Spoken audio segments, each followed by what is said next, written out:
Blog Talk Radio.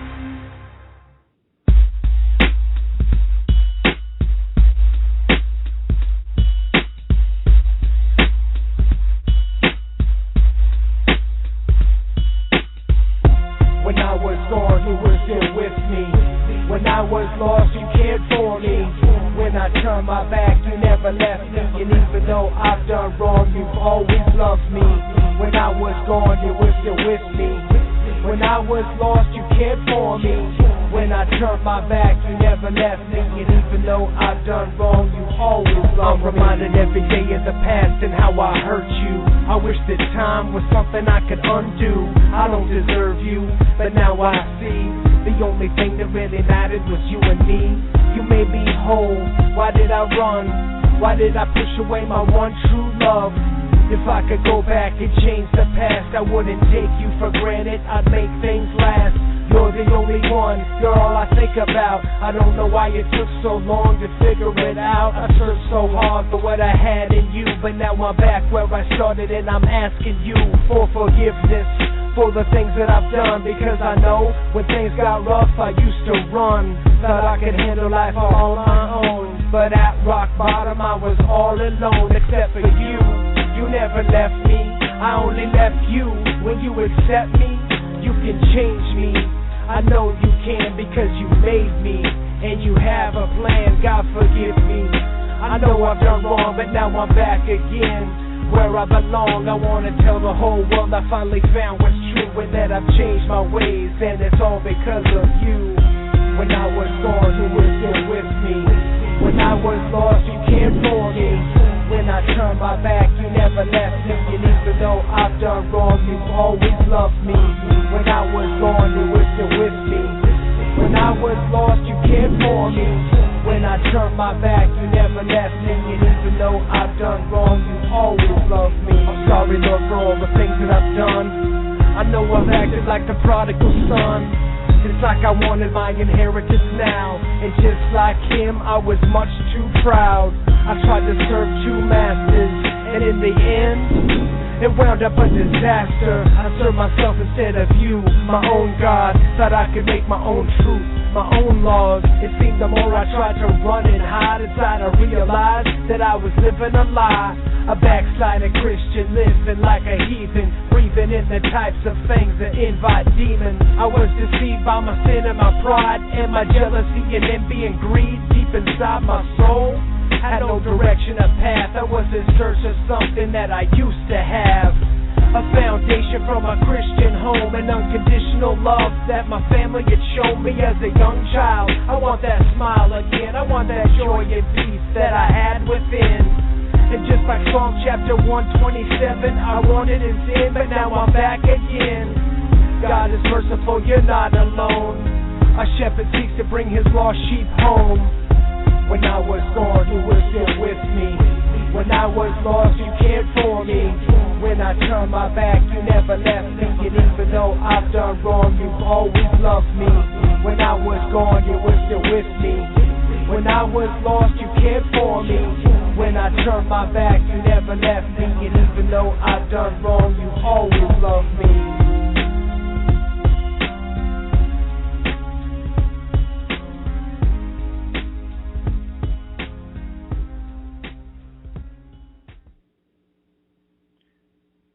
As little as long ago, or as far away as forever, this is where we meet to celebrate what never was as it comes to pass. Welcome, friends, readers, listeners, viewers from across America and around the world. I'm your host, Zen Garcia. This is FallenAngels.tv. It's a Sabbath broadcast.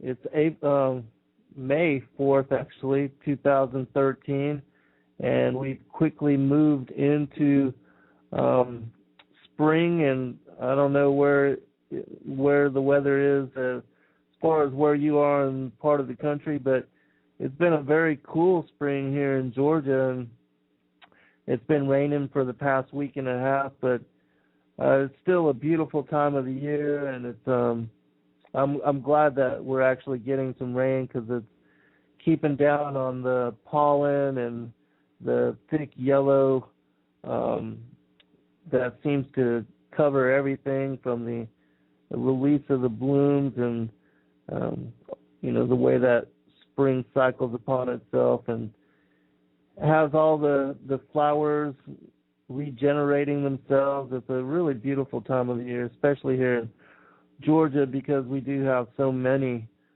flowering trees and bushes and shrubs and so I hope that wherever you are at, that you are finding a blessed and joyful and healthy, and that you're in good well-being, and that you are able to enjoy the peace and serenity that has been maintained, thankfully, and God willing. I know that at some point, there is that, especially with all that I've been speaking about in the end of days, it does speak about how there is perpetual peace and then comes sudden destruction. And I pray, that we get to share as much of that as we can, and that whenever that is going to occur, whenever that does come, that, at least most people will be spared the misery of the impending doom. But at least we have another day of reprieve to where we can just honor and celebrate the Father and Son and just be grateful, thankful for another day of routine, and where we can share the truth with our friends and fellow seekers. And I give all gratitude, all thanksgiving to the Most High for you and for your fellowship, for the dialogue, for the sharing of testimony, and for the time that we have to come together and to share revelation and to share whatever it is that we may be learning in our different pursuits, because so many of us have been called together as fellowship, and we seem to love one another like family, but we are all living disjointed lives, and we're all from different parts of the world. We have listeners from all over the world that join us in this broadcast, and even though I know that a lot of you don't come into the chat room and don't catch us live, that even as part of you that catch the show later and that listen to the archives and that upload the broadcast to your iPods and to your iPads, and also all the little different our mobile phones, all the different means of listening to the broadcast. It's such an amazing time now, because for me to be able to be here in Georgia and to broadcast from the East Coast of the United States and to reach all of you whom I may have never even had a chance to meet, and that we've never even come face to face, and that we remain largely anonymous to each other, although we do share emails and share instant messages with one another, and we've come to know each other in that way. And many of us are part of the same truth gathering fellowships, the groups on Facebook, and many of you have joined FallenAngels.tv and joined the Truth Network there, and I've come to know you through that website. But a lot I've never had a chance to meet face to face, and so it's an awesome blessing for us to have the tools that we have in this day and age to be able to reach each other and communicate with one another, and to affect one another's lives in the way that we do, and to be able to share instantaneously over thousands of miles and over the wide expanse and the broad reach of the oceans and the mountains, which have kept so many people separate and disjointed for long periods of our history, for us to be able to bridge all that in just a moment with just typing an email and sending it in seconds to people from all different parts of the world. It's such an amazing blessing, and I give all gratitude to the Father and Son for the tools that we have access to, and for the means of communication, and the means of sharing what has come to be a ministry, so to speak, even though I do not consider myself to be a preacher or a prophet or an apostle or anything of the sort in any kind of way, and I don't consider myself as having authority over anyone else as far as discernment or what is taught to us in the gospel and the word. I'm a fellow truth seeker just like you, even though I have been doing these broadcasts since 2008, and I have shared the things that I've come to know, but I'm just a regular, normal kind of human being, that goes, even though I'm dedicated to Scripture and the study of it more so than a lot of people that I know.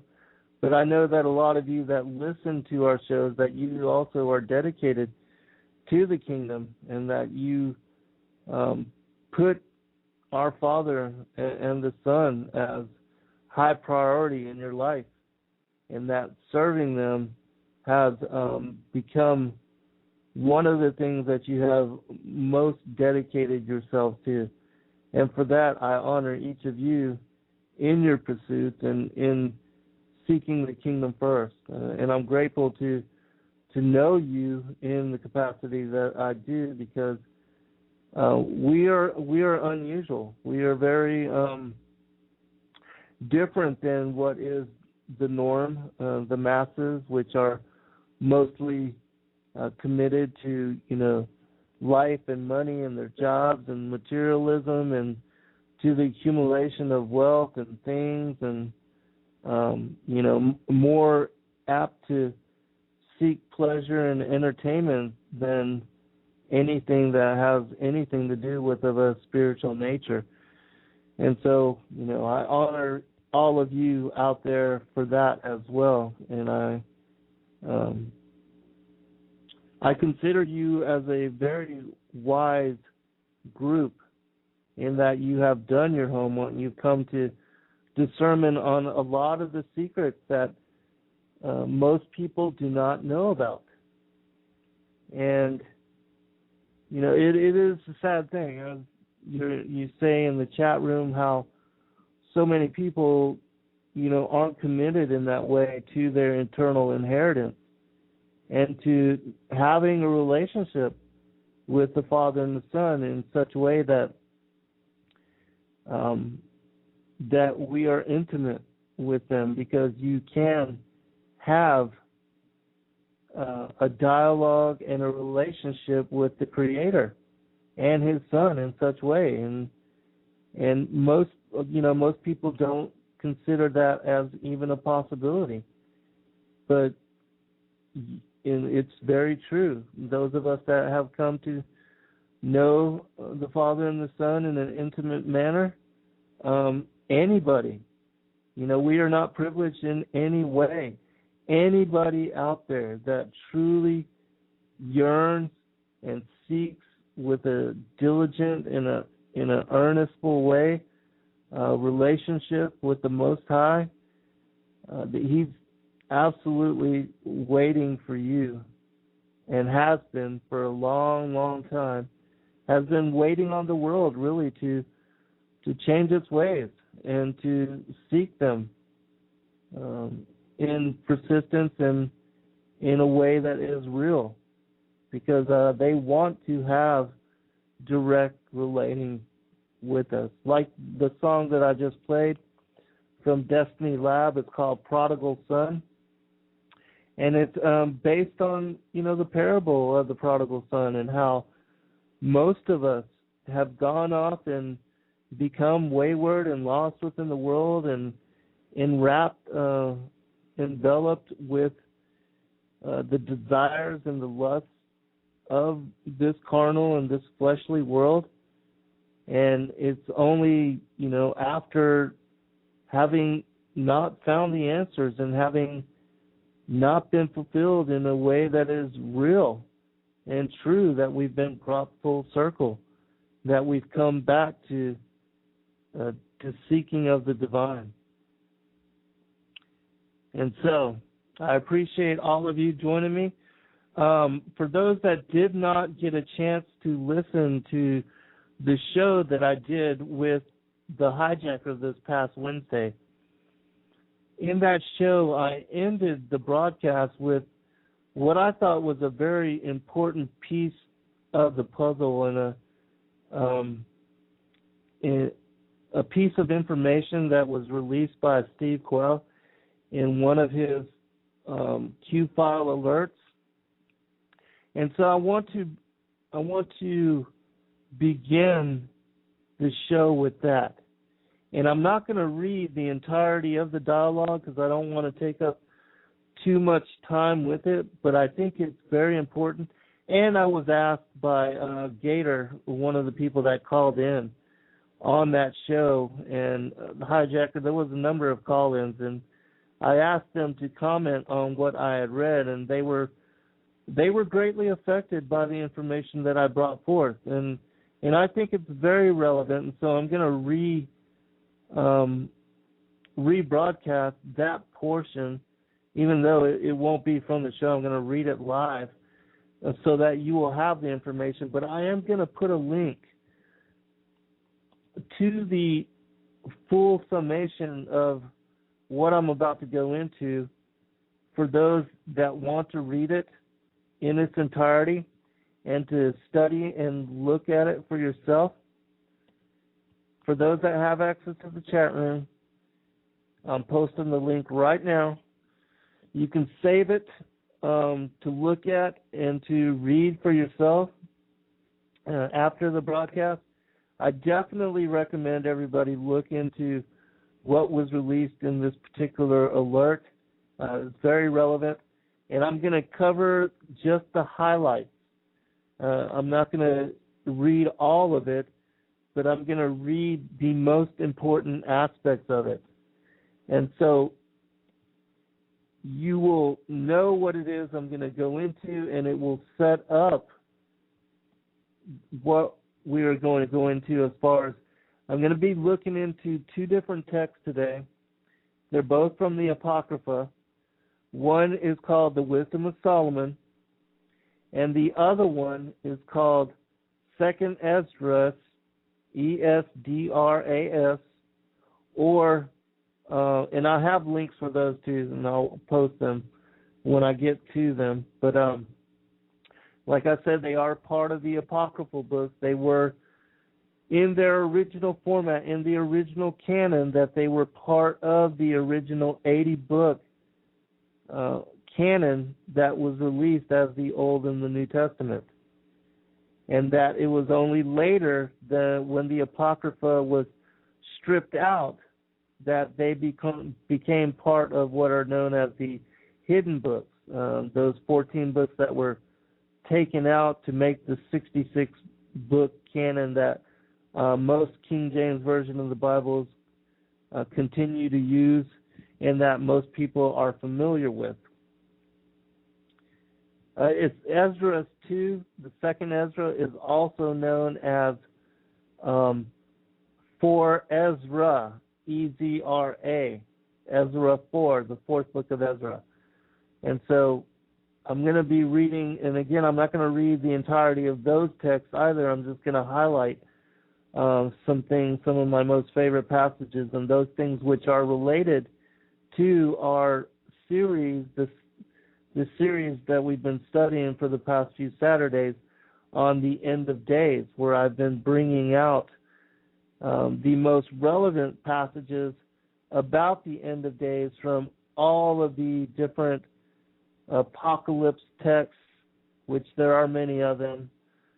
Most people aren't aware of that, but there are a number of different like the Apocalypse of Paul, the Apocalypse of Peter, Apocalypse of Daniel, the Apocalypse of Zephaniah, the Apocalypse of Ezekiel, and Apocalypse of Elijah.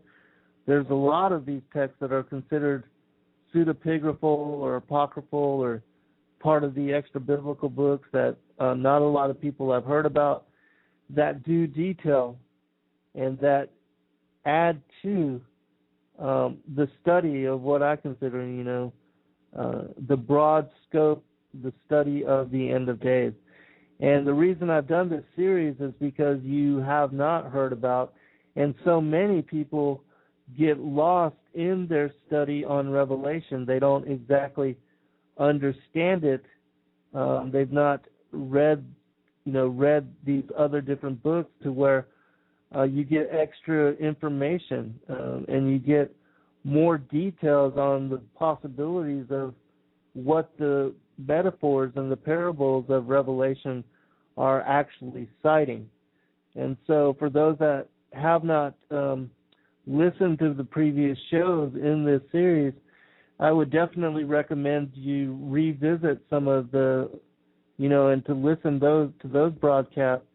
And you might want to get a pen and paper so that you can write down the titles of these different texts so that you can go and study them in their fullness if you have the time.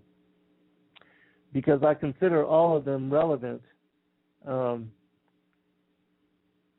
to, the serious student of prophecy and those that are wanting to know more about the end of days.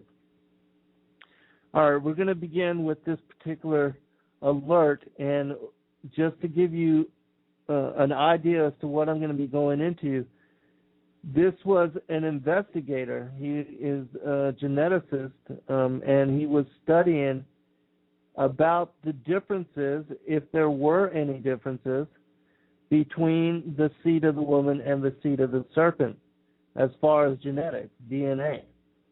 And one of his friends that was studying this information originally was killed for looking into this information, and he passed on all of his research and his investigation to one of his friends.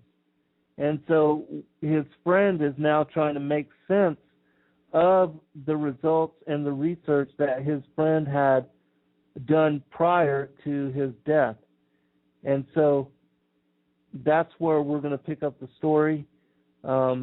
He has received the information, he's been looking into it, and now he's contemplating the profoundness and the implications of what this research means for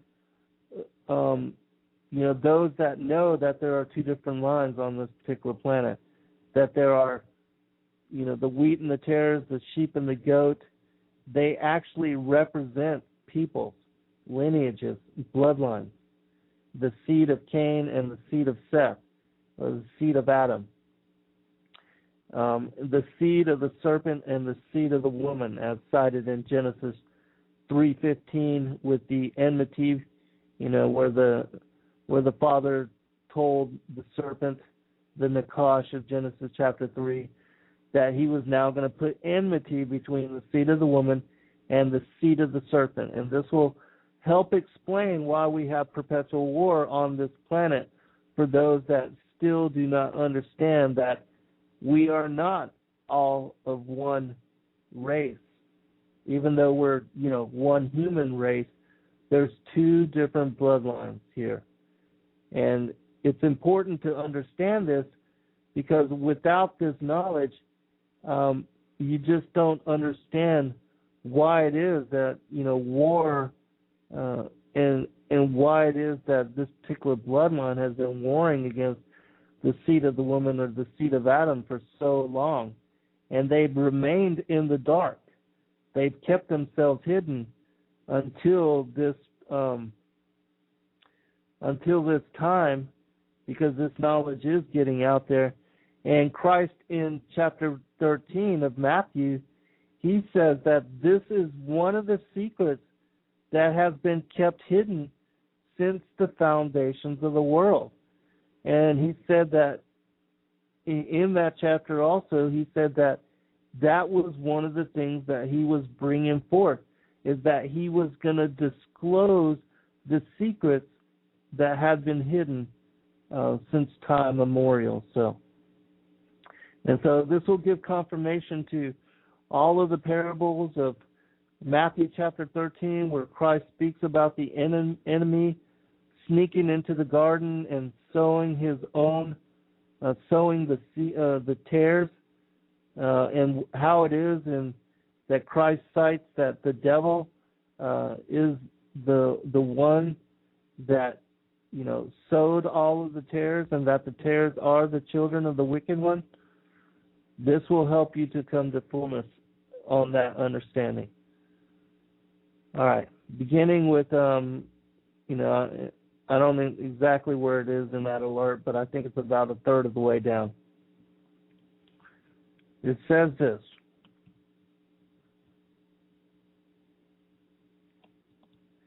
on the plane ride back stateside, my friend, who at the time was one of the most knowledgeable DNA researchers on the planet, pulled out the biggest piece of mental jerky I've ever gnawed on. His benefactor, test subject, believed that while most of the sons of Adam had double-strand DNA, he had been told by his family that he and his blood relatives were distinctly different, and that he, like his fathers before him, had triple-strand DNA. He wanted my friend to secretly prove once and for all if this was true or not. The subject claimed that his extended family and their cousins, who are kings, queens, princes, and princesses, as well as leaders of industry and banking worldwide, believe they are children of an otherworldly race of humanoid beings. He'd been taught by his tutors that once upon a time his ancestors had fallen to earth after some cosmic calamity in the time before the garden. He believed that while their ancestral mother was Eve, their ancestral father was not Adam. He was torn to know if a child of Cain was actually genetically different and whether he could be saved. As you know, Senator, the lie is different at every level, and so it was, and so it shall, and so shall it always be. In this life anyways, from the highest thrones in this world and now, here again, right down to the tiniest strands of DNA. It's lies, lies, lies all the way down. The truth is, the so-called third strand of DNA that somehow could make them superior was just another lie from the father of lies. In the end, it was just another lecherous, parasitic, alien hitchhiker on the road of life, trying to deceive the vulnerable into forfeiting their birthright for a bag of magic beans. My friend tried and was trying at the time of his death to determine if there was a way to separate the writhing and gripping entanglements of the demon seed's form from the host DNA without destroying the host. He also speculated on possible ways to identify the reptilian's host who walk among us while living in the grip of the reptilian seed's alien possession. It's all around us, everywhere. They think of us like aliens, but they're the aliens. Don't you get it? They're laughing at us. They think they're the children of space aliens from another world, marooned on this tiny blue orb. They're just doing time till they can figure a way off of this rock so they can get back up to their Death Star moonship and figure out how to fix it and head back home to Mommy. I thought to myself, it doesn't really matter what I believe. It doesn't matter what the lying facts say. It doesn't matter what any technical analyst reveals. It doesn't even matter what the religious sages thought or believed. It only matters what they believe, because our original subject and his relatives, who are kings, queens, princes, and princesses, as well as leaders of industry and banking worldwide, believe and act as though they are children of an otherworldly race of humanoid beings, but not human only, hybrid human, more than human, superior alien humans. One second here.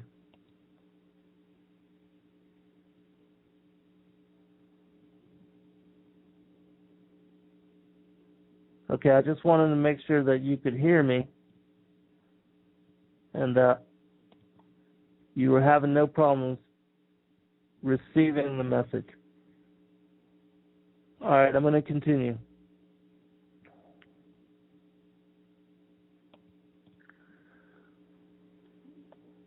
Our subject and his kin had been taught by their families and tutors that once upon a time their ancestors had fallen to the earth after some cosmic calamity in the time before the garden. He believed that while their ancestral mother was Eve, their ancestral father was not Adam. They believe that they are our humanoid cousins, superior hybrids, half alien and only half human. They once reigned from Olympus and were pharaohs. Whatever the real truth of their history, their belief is the driver of their actions. Being the true believers, they will continue to operate in accordance with their belief and the laws of alien Darwinian type survival. That's why they interbreed, to maintain the purity of the bloodline. That's why they secretly meet and connive to pass power between themselves. And that's why they must fool the rest of mankind into wars of self-destruction and debt, so that we may be forever enslaved to their lust on this prison planet till death do us part. More than afraid, they know in their hearts this is a fight for survival. The fight for survival. It had begun, just as my friend had said, as a murder investigation, starting with the first murder when the Luciferian demon dad had first whispered of the evil deed to his willing child, Cain. It continued down through time, the sons of Adam fighting for survival and destroying the alien giants in Canaan land, David and the hybrid Goliath and his 4 hybrid brothers, and all the hidden true believers since, hiding in plain sight, so powerful and so important, yet so afraid, because our original subject and his relatives, again, who are kings, queens, princes, and princesses, as well as leaders of industry and banking worldwide, They believe and act as though they are children of an otherworldly race of humanoid beings, but not human only. Interchangeably, these earthbound half-cousins of ours continue to laugh, but it is a nervous laugh at that, as they have a joke or two at our expense, recreating their lying father's fall to earth and flashing their heretofore secret gang signs, hand signs to each other, right in our face. I know now how dangerous their beliefs are, because they are being driven by their beliefs, taught to them by their real alleged father, the father of lies. And even now he knows the truth and whispers in his initiate's ear, just as he first did in Cain's ear. The sons of Adam, as long as they live, are dangerous. Now, again, I would recommend people go to that link that I posted in the chat room and to read this when you get a chance in its entirety, because I only highlighted what I thought was the most important aspects. But it's definitely something that one would want to read in its fullness. And for those that may not have understood what the premise of this accounting was speaking about, I'm going to reiterate the story. An investigator, a researcher and geneticist in DNA, had a friend who had one of his friends who was of these particular bloodlines, of these royal bloodlines, these elitist bloodlines that are the synagogue of Satan, those who say they are Jews but are not, but are tied to the tares, tied to the wicked one, that are the children of the wicked one, the children of the devil, from the beguilement of Eve, going all the way back to Genesis chapter 3 with the seduction in the garden in paradise that caused the original fall of humanity from our immortal, bright-natured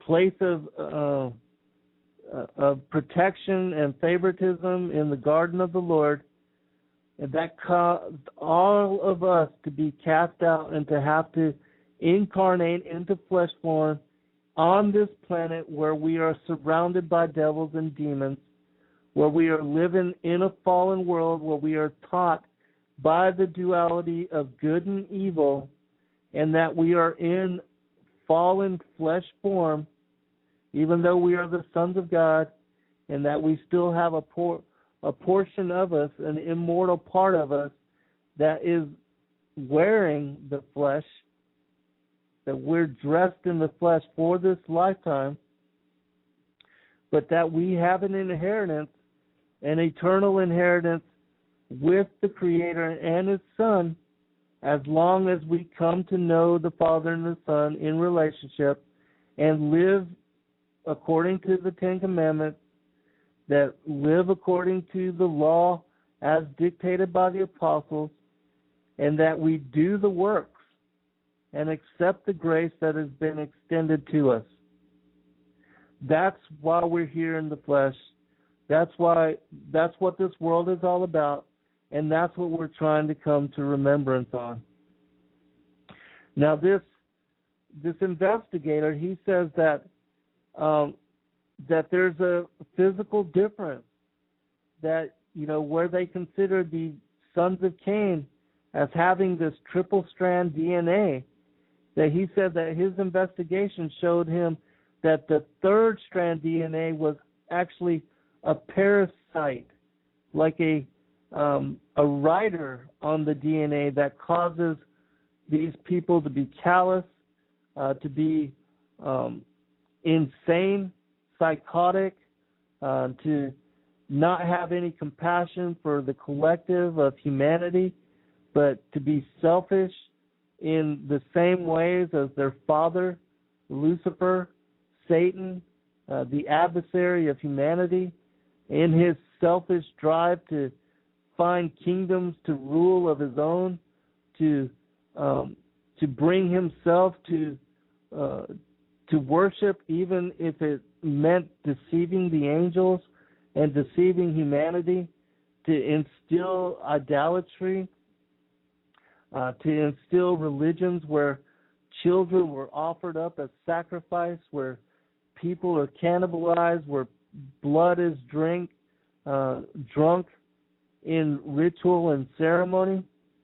These are abominations. And we're going to read about some of these abominations when we go into the next text in the Wisdom of Solomon. But just to clarify,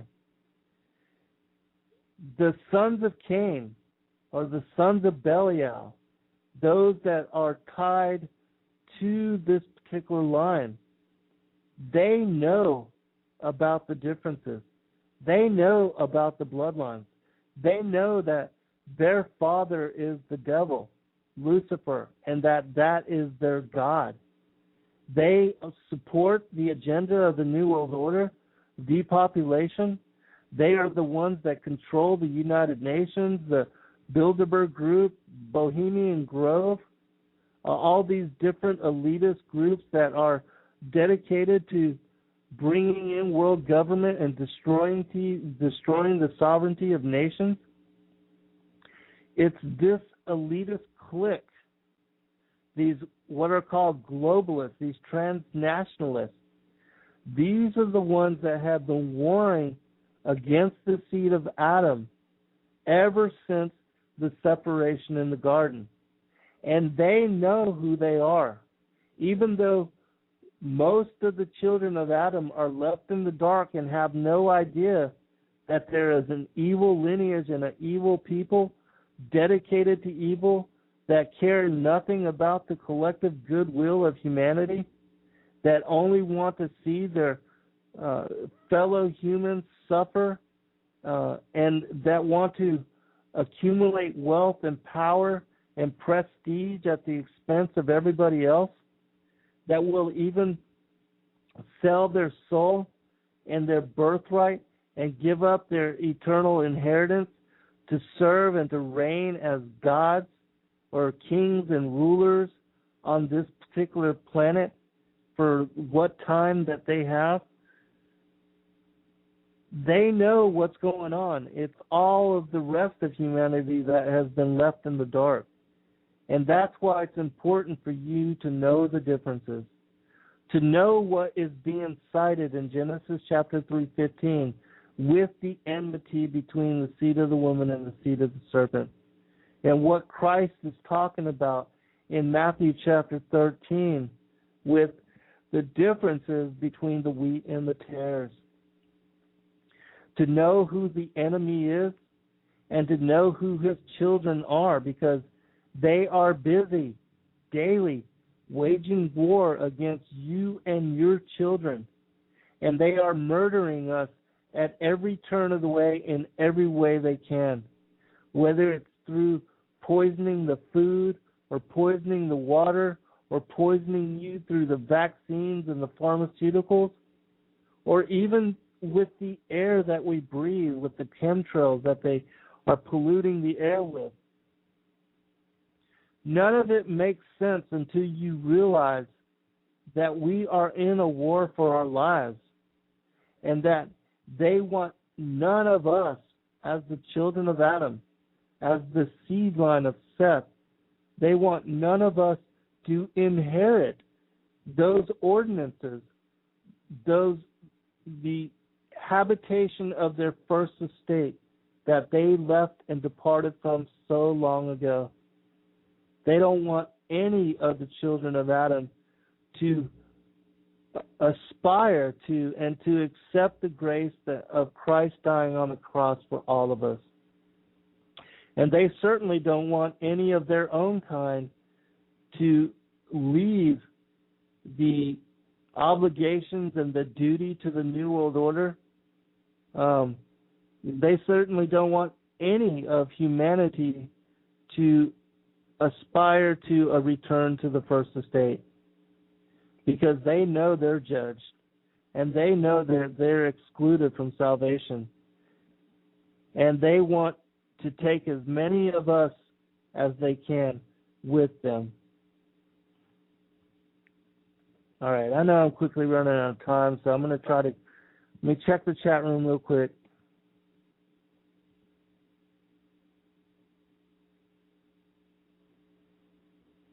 All right. Well, it seems like we've been joined by a number of listeners, so I appreciate all of you. And thank you for being so kind to one another and for helping each other. If you have any questions, just post them in the chat room. I will definitely try to get to it as I can. But I'm going to go ahead and try to go into the wisdom of Solomon, because I want you to know some of the different things that these people, the seed line of Cain, who they are dedicated to, why the Father and the Son attest idolatry, why they abhor idolatry, why they hate that so many have been deceived into accepting paganism and to worshiping the fallen angels as their gods. I'm going to pick it up from the Wisdom of Solomon, chapter 12. And I'm going to begin with verse 1. Because in this particular passage, he's going to tell you about some of the things that these people did and still do. Because some of this stuff is still ongoing. Bohemian Grove and the murder of children, the cremation of care ceremonies, all these things are tied to what were ancient practices, the sacrificing of children to Moloch and to the idols of Baal. The whole reason why the Father took Abraham out of the land of Ur when his father Terah was a high priest to Nimrod, and that they performed a lot of these abominable practices. This will give you further insight. Wisdom of Solomon, chapter 12. For thy immortal spirit is in all things. Therefore, thou dost correct little by little those who trespass, and dost remind and warn them of the things wherein they sin, that they may be freed from wickedness and put their trust in thee, O Lord. Those who dwelt of old in the Holy Land, thou didst hate for their detestable practices, their works of sorcery and unholy rites, their merciless slaughter of children, and their sacrificial feasting on human flesh and blood. The initiates from the midst of the heathen cults, these parents who murder helpless lives, thou didst will to destroy by the hands of our fathers, that the land most precious of all to thee might receive a worthy colony of the servants of God. But even these thou didst spare, since they were but men, and didst send wasps as forerunners of thy army, to destroy them little by little, though thou wast not unable to give the ungodly into the hands of righteous in battle, or to destroy them at one blow by dread wild beasts or thy stern word. But judging them, little by little thou gavest them a chance to repent. Though thou wast not unaware that their origin was evil, and their wickedness inborn, and that their way of thinking would never change, for they were an accursed race from the beginning, and it was not through fear or anyone that thou didst leave them unpunished for their sins.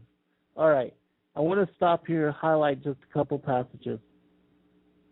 Now, he's speaking about the people that were living in the land of Canaan before Moses was led to take out the Hebrew Israelites from the bondage of Pharaoh in Egypt, where they were living under the oppression and the idolatry of that nation.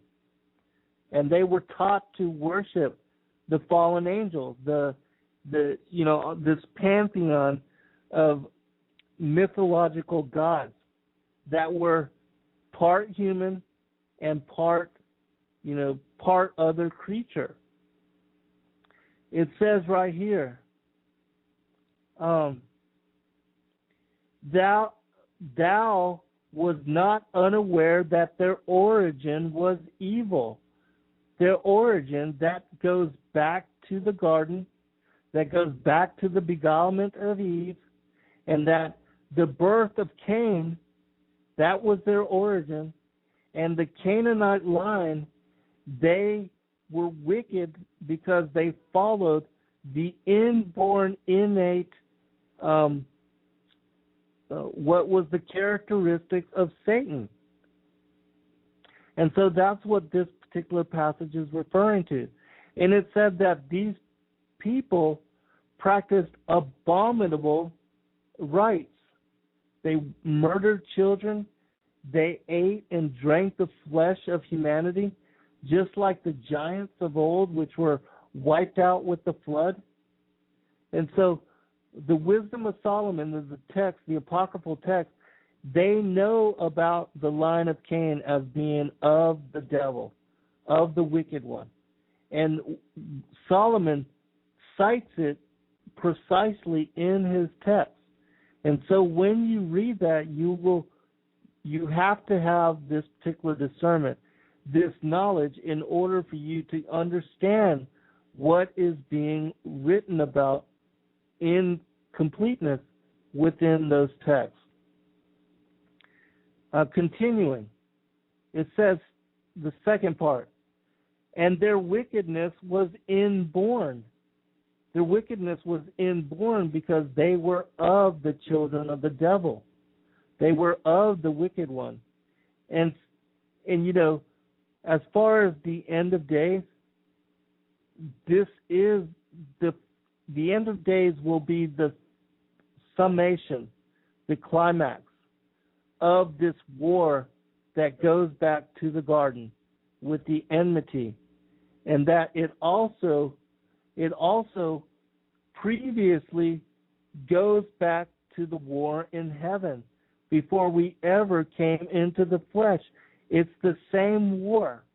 When Satan, as Lucifer, rebelled against the Most High and wanted to be as God himself, and 1/3 of the angels joined him in rebellion and insurrection, that was the beginning of the war that led to even the enmity between the bloodlines and the seed lines. And that war will end with what will be the harvest, the second coming of the Son of Man. And so in order to understand the full testimony of the Scripture, the Old Testament and the New Testament, it's necessary to have this discernment.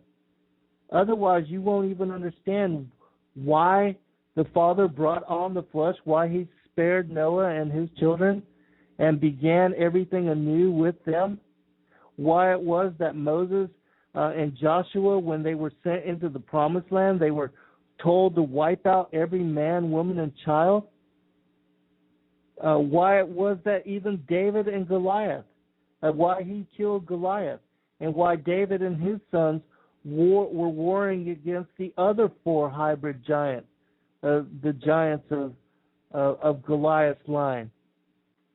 Why Og of Bashan was killed. And all of these, the sons of Anak, they were of this line. That's why it is they practiced idolatry and worshiped the fallen angels. They were their fathers.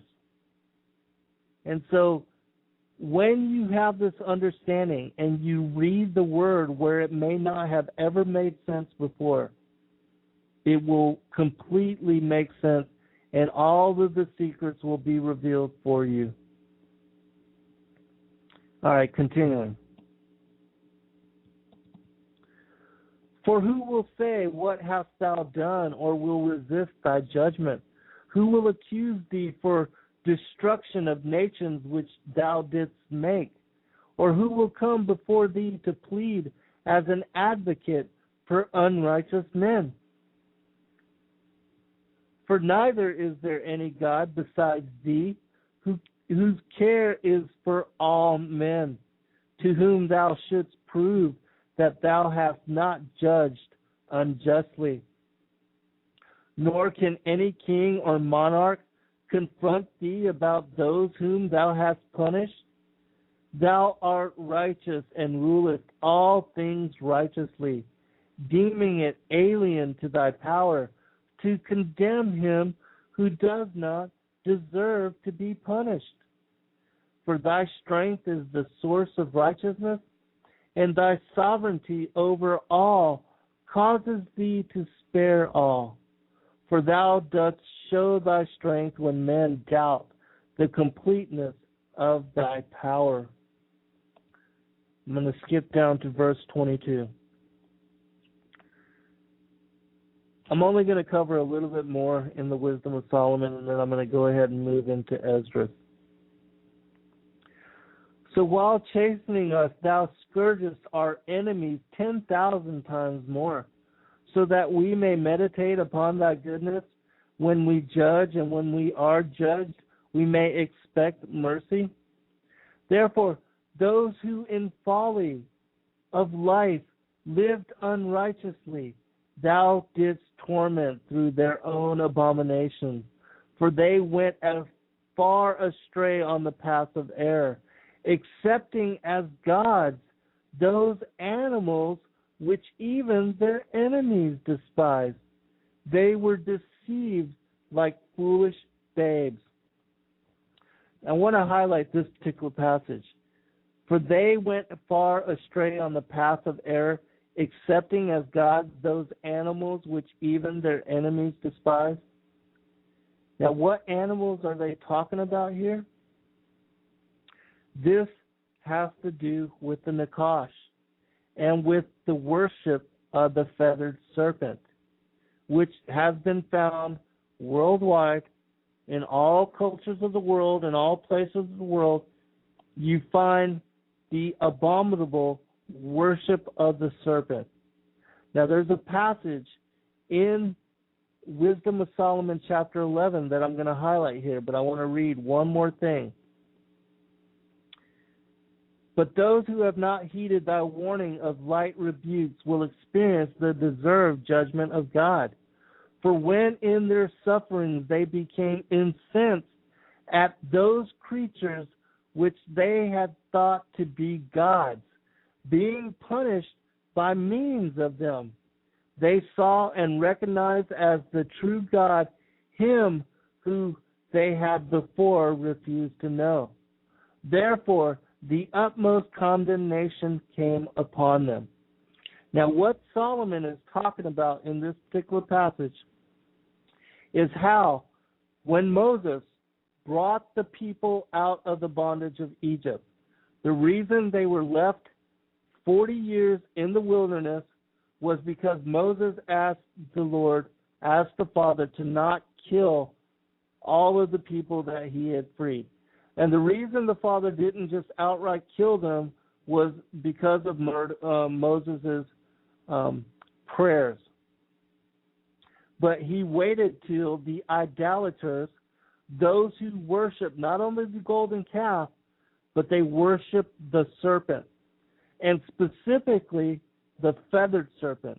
Why the feathered serpent?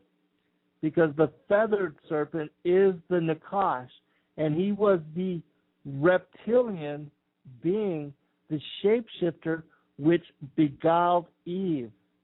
and that impregnated her with Cain, who was a hybrid, who was part human and part reptilian. Now, it's important for you to understand this, because when Moses took them out of the land, there was among them, of the children of Ham, a sect that worshiped the feathered serpent, just like it speaks about in Bel and the Dragon, another apocryphal book, where Daniel exposes the worship of the serpent.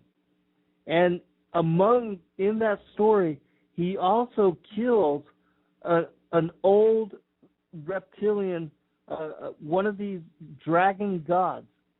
And he killed, and it was a living god. It was a living creature that the people of Babylon worshipped. Well, the children of Ham, because those that were the Canaanites, they also worshipped these Nakash, these reptilian beings. And to verify this premise, because what happened is when Moses, took them into the wilderness, there was a time where the Father sent these creatures to attack the children of Ham, and that they were attacked by the very thing that they worshiped. And the Wisdom of Solomon gives insight into what I'm about to go into. For those that want to know more, read in full chapters 11, 12, and 13.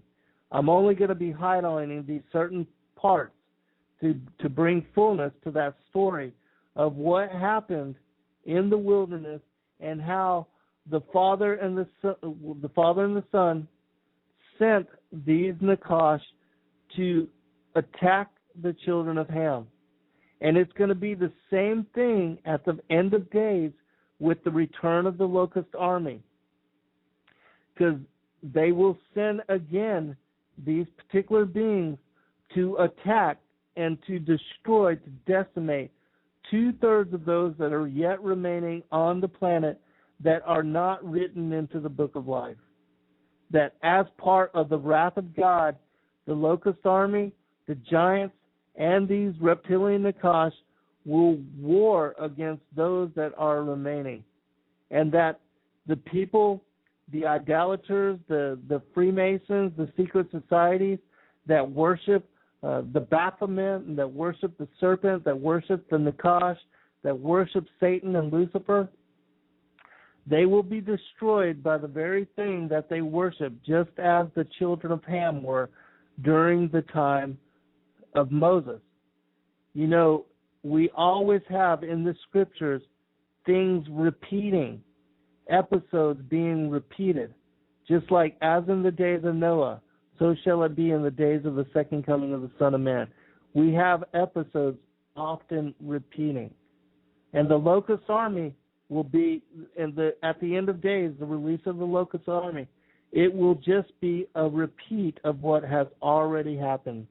That's why it says there is nothing new under the sun. And so I'm going to highlight a passage from the Wisdom of Solomon, chapter 11. It says this: in return, and this is verse 15, for those that want to look it up. Verse 15.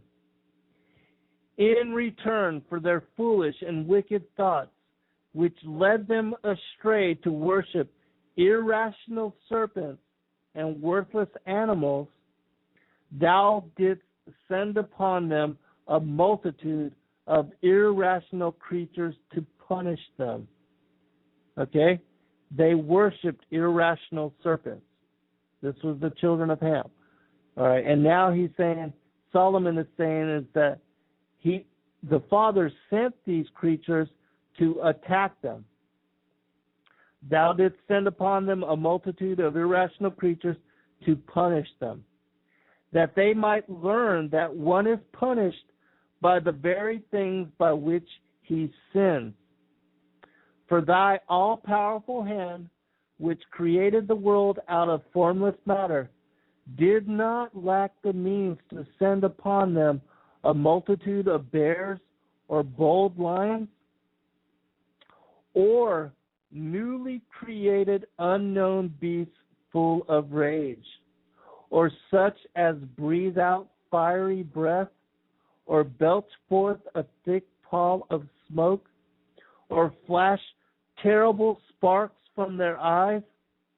Not only could their damage exterminate men, but the mere sight of them could kill by fright.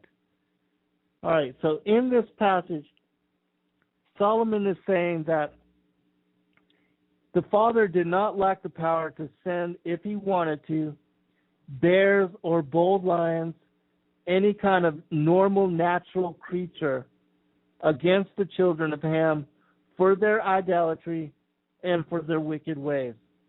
But instead, he sent these reptilian beings against them because they worshiped them, and that they were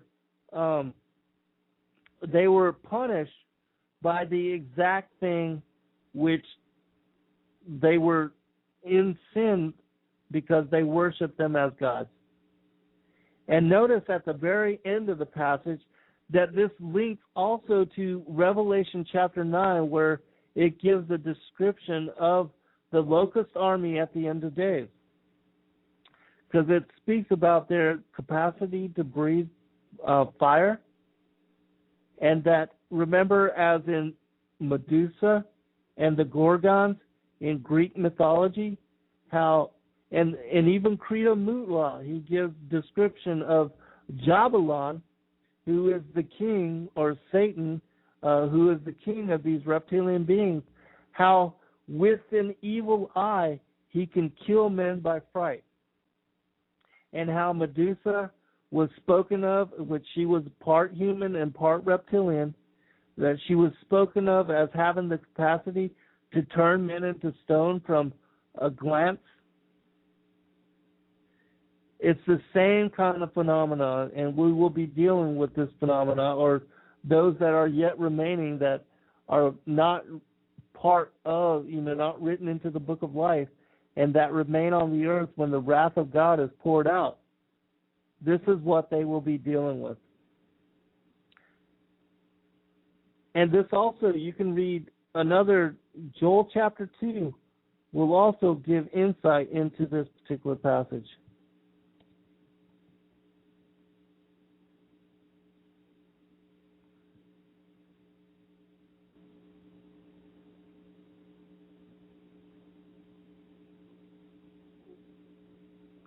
Thank you, Gray. Cairo, I'm going to ask you to, I know you like to teach about the synagogue of Satan, but I'm going to ask you to not focus on, because I don't have time to read the chat room, but I am getting told that you are spreading hateful speech, and that, I've already told you and warned you about this once, and I've asked you to not focus on, because a lot of people, we have brothers that are Jewish and that are Messianic Jews, and that they are also accepting of Christ, and that you can't generalize all Jewish people into being the seed of Cain or the synagogue of Satan, that everybody, it's an individual thing. And I've been attacked for speaking about the synagogue of Satan and those that say they are Jews but are not. But, I'm asking you to, because I'm getting this from a lot of people, and I don't have a chance to read the chat room and what's going on and what's being said, but many people are saying that you are, that you're going to an extreme with it. And so I'm addressing it here right now, and I'm asking you to quit. And that's not even what this show is about. That we have to respect everybody. And I have very good Jewish friends that know the truth and that have accepted Christ. And even if they don't, I don't attack people. I honor them for where they are, and we all should honor people for where they are, and we should try to help each other to understand what is the truth. And so, I don't know exactly what is being said in the chat room, but I'm going to ask you again to not focus on whatever it is you're focusing on, because you're going to turn off a lot of the listeners and a lot of those that are tuning into the chat room. And if you continue to disrupt the shows in such way, then I'm not going to allow you into the chat room, because I don't have time to monitor. And I need to focus on bringing the truth to the people as much as possible. So thank you, Gray and others that have shared your concerns with me. I appreciate that, because certainly, I know about the seed of Cain, and I know that many of you know about the seed of Cain too. You know about the Rothschilds. You know even about the nation of Israel and them having the pentagram on their flag, and that they're controlled by those of Revelation 2:9 and 3:9 that say they are the synagogue of Satan, that say they are Jews but are not, and that even the protocols of the learned elders of Zion, that it is, that was Satan's attempt to place focus on, the Jewish people and to get them to be hated in such way so that people will, blame them as a sect and as a people for all the ills of the world. But we know that Satan and that the organizations, the New World Order, the Freemasons, and the secret societies that serve him, they are of every race, gender, and creed, that they wear all masks and represent all peoples. And so you can't focus on one people or one class of people or saying that everything as far as the New World Order and everything that is of evil in the world, you can't blame it on one people anywhere. Even if they are, if Satan parades as being of that one people, because evil wears all masks and all faces and all disguises. So I appreciate all of you again and thank all of you. And I just want to reiterate that, because I have many, many kind-hearted and beautiful friends that know the truth and that follow the faith, and that and even if they haven't accepted Christ as their Savior, we're here to help each other to come to the knowledge of truth. And I pray for them that they will accept Christ as their Savior, and many, many have. And for those that, have come to know the truth, that have been brought out of the other side of it, they become incredible missionaries, incredible testaments of what is truth and what isn't. And so they have absolutely and they've been brought full circle. All of us have. There was a time in my life where I left Christianity and went into atheism, and then went into shamanism, and then went into the New Age, but I was brought full circle back to the truth. And so, anyways, I appreciate all of you. I'm going to try to go into Ezra 2, 2nd Ezra, so we can pick this up. And I apologize, but I thank all of you for, letting me know.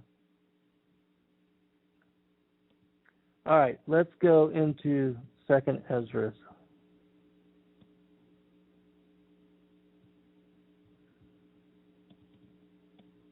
I'll probably have to pick up another show where I can focus a little bit more on some of Second Ezra, but I'm going to read what I can in the 15 minutes that we have remaining. It says this, and this is from chapter 5 of Second Ezra. Then I answered and said, how and when shall these things come to pass? Wherefore are our years few and evil? And he answered me, saying, do not thou hasten above the Most Highest, for thy haste is in vain to be above him, for thou hast much exceeded. Did not the souls also of the righteous ask question of these things in their chambers, saying, how long shall I hope on this fashion? When cometh the fruit of the floor of our reward? And unto these things Uriel the archangel gave them answer and said, even when the number of seed is filled in you, for he hath weighed the world in the balance. Nevertheless, as coming the tokens, behold, the days shall come that they which dwell upon the earth shall be taken in a great number, and the way of truth shall be hidden, and the land shall be barren of faith. But iniquity shall be increased above that which now thou seest, or thou hast heard long ago. And the land that thou seest now to have root, shalt thou see wasted suddenly. But if the Most High grant thee to live, thou shalt see after thy third trumpet that the sun shall suddenly shine again in the night, and the moon thrice in the day. And blood shall drop out of wood, and the stone shall give his voice, and the people shall be troubled. And even he shall rule whom they look not for that dwelt upon the earth. And the fowls shall take their flight away together. And the Sodomite sea shall cast out fish, and make a noise in the night, which many have not known. But they shall all hear the voice thereof. There shall be a confusion also in many places, and fire shall be oft sent out again, and the wild beasts shall change their places, and menstruous women shall bring forth monsters. And salt waters shall be found in the sweet, and all friends shall destroy one another. Then shall wit hide itself, and understanding withdraw itself into his secret chamber, and shall be sought of many, and yet not be found. Then shall unrighteousness and incontinence be multiplied upon earth. One land also shall ask another, and say, is righteousness that maketh a man righteous gone through thee? And it shall say, no. At the same time shall men hope, but nothing obtain. They shall labor, but their ways shall not prosper. I want to focus on just a couple things here. In this passage, it says that, and menstruous women shall bring forth monsters. Now, in a lot of the passages that I've read about the end of days that speak about specifics concerning what the signs will be for us to know that we are at the end of days and that soon comes the second coming of Christ, it is spoken of many times here where it says that women shall bring forth monsters. And when I mean monsters, I don't mean just, like a lot of people are being affected by the depleted uranium and that they are birthing children in, all kind of strange and awkward fashion that the radiation has affected women. I'm speaking about specifically monsters like giants and like devils, like the giants of old, which in the Keber Nagast in chapter 100, it speaks about how the giants, when they were born to their mothers, they weren't born naturally, that they actually split open the bosoms of their mother and that they killed their mothers in birth. It's the same kind of thing. Because it's my opinion, we have all the abduction phenomenon going on. We have women being impregnated and implanted with these hybrid races and these hybrid children, that even demonic forms are going to be birthed by women who offer themselves up to in ritual ways to mating with the fallen angels, just like during the time of Yared, when the sons of God mated with the daughters of man, and these unnatural giants, these hybrid giants, were born from them.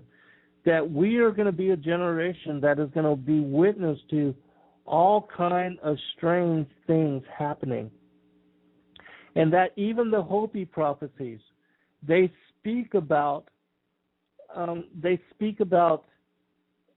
Hopi prophecies. They speak about the return of unnatural and even interdimensional beings taking form in the physical. That all kind of weirdness, came about and began to happen.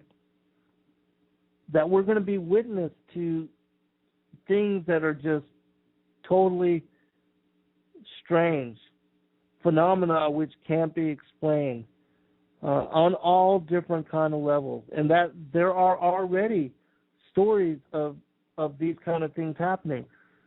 There was recently a story that about a group of trolls, and one of these trolls was actually killed in Africa. He had claw-like appendages for his hands, and he had three, it looked like tails hanging from his head, almost like his hair, and that he was a dwarf-like creature, and that when they followed, because they killed one of them and they followed another one back to a particular cave, that when they went back to the cave, they found a whole group of these particular creatures. There was a story not long ago, less than a year ago, that spoke about how a group of these troll-like creatures went and attacked the nurses at a medical outpost, and how the nurses had to run out and leave their base of operation, and how they refused to go back. And not only were they attacking them, but it was said that they were trying to rape these human women. We know also that there was the Brazilian, I think it was the Peruvian army down in South America. There was a story of by the local people that spoke about a strange bat-like creature, almost like the Mothman, and how at night it would prey on the creatures and the animals in that area, and how the native people spoke about how it was almost vampiric, and that it was trying to drink the blood of even humans, that it was attacking humans in such fashion. Well, the Peruvian army didn't believe the stories, but they sent their army out anyways to protect the people, and lo and behold, they actually shot down this bat-like creature. There's a picture of it on the web. I believe autopsies and DNA and genetic tests are being done on this particular creature, because they did retrieve its body, but it had a wingspan of like 12 to 15 feet, and it was 6 foot tall in height, as big as a man, but it was a bat-like creature. And It's just we have a lot of strangeness, a lot of weird stuff going on in the world. Let me check chat room one more time. I just want to, again, thank all of you who joined us for the show, that listened to the chat room live. I'll go more into 2nd Ezra on a different show and highlight some of that text, because there's a lot of really incredible information within it. And it's also one of the texts that speaks about the return of the dragons of Arabia. It has that quote within it. Actually, let me see if I can find that quote real quick. And then we'll end the show.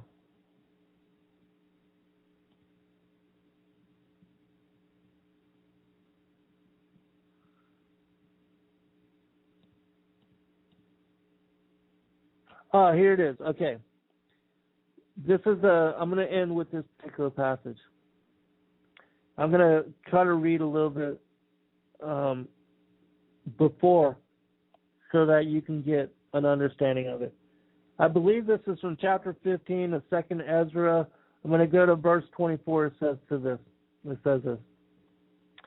Woe to them that sin and keep not my commandments, saith the Lord. I will not spare them. Go your way, ye children, from the power. Defile not my sanctuary. For the Lord knoweth all them that sin against him, and therefore delivereth he them unto death and destruction. For now are the plagues come upon the whole earth, and ye shall remain in them. For God shall not deliver you, because you have sinned against him. Verse 28. Behold, an horrible vision, and the appearance thereof from the east, where the nations of the dragons of Arabia shall come out with many chariots, and the multitude of them shall be carried as the wind upon earth, that all they which hear them may fear and tremble.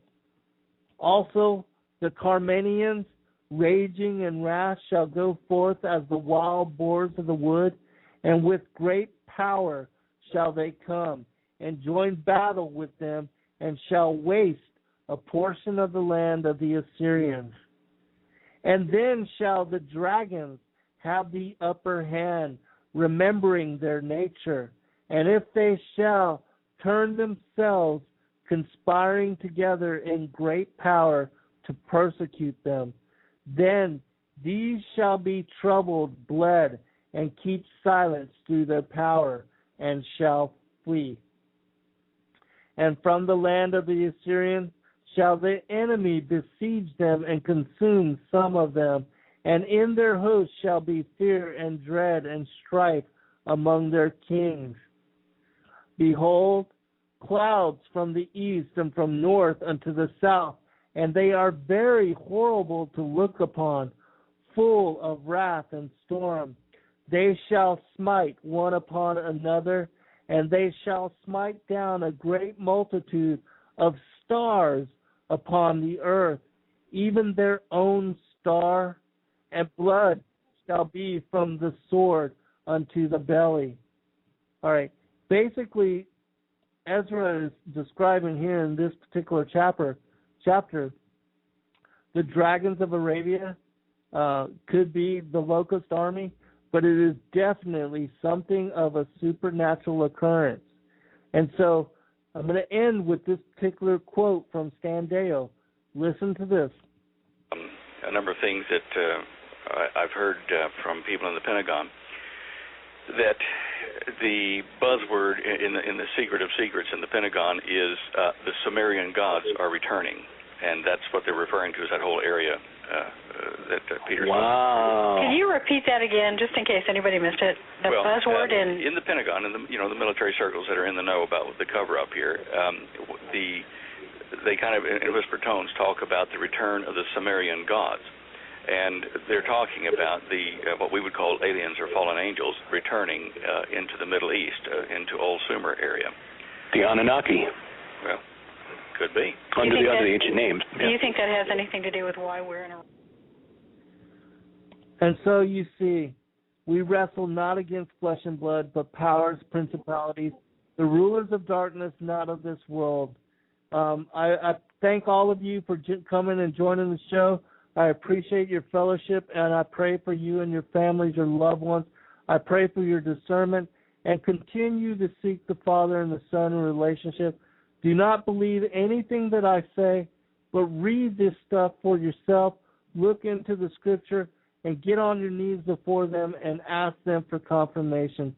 Ask them for discernment on all these things. In Yahushua, Yahuwah's name I pray.